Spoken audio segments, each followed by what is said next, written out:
Hi అండి. అందరూ ఎలా ఉన్నారు? బాగున్నారా? ఈ వీడియో చూడండి. కస్టమర్ వచ్చేసి ఫస్ట్ బోట్ నెక్ ఇలా వెనకాల డ్రాప్ పెట్టేసి కుట్టమన్నారు. కుట్టేశాను. కుట్టిన తర్వాత ఇంటికి తీసుకెళ్ళి దీనికి సిల్వర్ లేస్ వేసింటే బాగుండండి అని మళ్ళీ రిటర్న్ తెచ్చిచ్చారు. వాళ్ళకు రిటర్న్ తెచ్చియడం ఈజీగానే ఉంటుంది కానీ మనకి ఎంత పని అవుతుందో మనకు తెలుసు కదండి. ఇక్కడ వచ్చేసి నేను ఉక్సు కాజా వేశాను. డోరీ వేయమన్నారు. ఈ మోడల్కి డోరీ అంత లుక్ ఉండదులేండి అనేసి నేను ఉక్కు పెట్టాను. ఈ ఉక్కు తీసుకోవడానికి నాకు దగ్గర దగ్గర అంటే ఒక 15 మినిట్స్ అనేది టైం వేస్ట్ అయింది. మళ్ళీ కుట్టడానికి ఒక హాఫ్ అన్ అవర్ అనేది మనకి టైం వేస్టే కదా. మనీ ఇస్తారా అంటే ఇవ్వరు. మనకి నార్మల్గా మాట్లాడినదైతే నేను నార్మల్ బ్లౌజు అమౌంటే తీసుకున్నానండి. మామూలుగా 400 తీసేసుకున్నాను. ఇలా డిజైన్ పెట్టినందుకు ఎక్కువ అంటే కూడా ఇవ్వలేదు. సరిపోతుందిలేండి, పెద్ద డిజైన్ ఏం కాదు కదా అంటే, సర్లేండి డైలీ కస్టమరే కదా అనేసి కుట్టేశాను.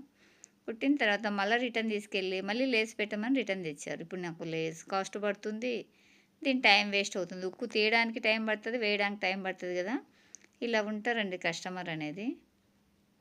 వాళ్ళకి ఏదో తోస్తే అది చెప్పేస్తారు కానీ టైలర్కి ఎంత ఇబ్బంది అవుతుంది అనే ఆలోచన ఉండదు. ఇలాంటి కస్టమర్స్ మీకు కూడా ఉన్నారంటే కింద కామెంట్ చేయండి.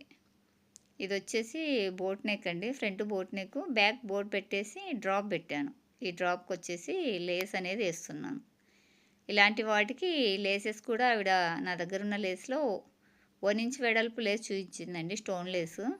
అది కాస్ట్ ఎక్కువ అండి, 30 రూపీస్ పడుతుంది అని చెప్పాను. అదే కాక అది అయినా పర్లేదు ఏమన్నారండి, అదే అమౌంట్లో మళ్ళీ అమౌంట్ అయితే ఇవ్వరు అంటున్నారు.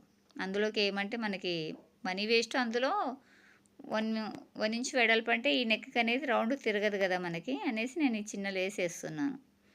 అంటే బ్లౌజ్ అంతా కుట్టించుకున్న తర్వాత అమౌంట్ ఇచ్చేసే తర్వాత మళ్ళీ వాళ్ళు ఇలా మార్పులు చేస్తే ఆ అమౌంట్ అనేది మనకే లాస్ కదా.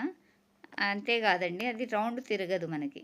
అలా వెడల్పుగా ఉన్న లేస్లో మనకు స్క్వేర్ నెక్లకు అలాంటి స్ట్రైట్గా అయితే వస్తుంది కానీ ఇలా రౌండ్ తిరగదు.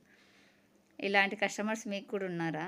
ఇలా ఉంటే తలనొప్పేనండి. ఫస్టే క్లారిటీగా కనుక్కోవాలి. నేను అడిగాను ఆవిడని, పైపింగ్ వేయాలా లేస్ వేయాలంటే, ఏమొద్దండి లేసేస్తే గుచ్చుకుంటుంది, మామూలుగా కుట్టేయండి అన్నారు. పైపింగ్ కూడా వద్దన్నారండి. పైపింగ్ 50 రూపీస్ ఎక్కువ అన్నాను అనేసి. ఇప్పుడు బ్లౌజ్ అంతా అయిపోయిన తర్వాత మళ్ళీ ఈ పని చేస్తున్నారు. ఇలా మనం ఈ లేస్ వేసేటప్పుడు చిన్న జాగ్రత్త తీసుకోవాలండి. లేస్ని అనేది లూజ్ వదులుతూ కుట్టాలి.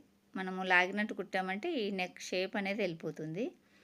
కాబట్టి లేస్ని అనేది మెల్లగా లూజ్ వదులుతూ కుట్టేయండి. చూసారు కదా, ఈ లేస్ వేయడం వల్ల లుక్ అయితే వచ్చింది కానీ మనకు మనీ అయితే రాదండి.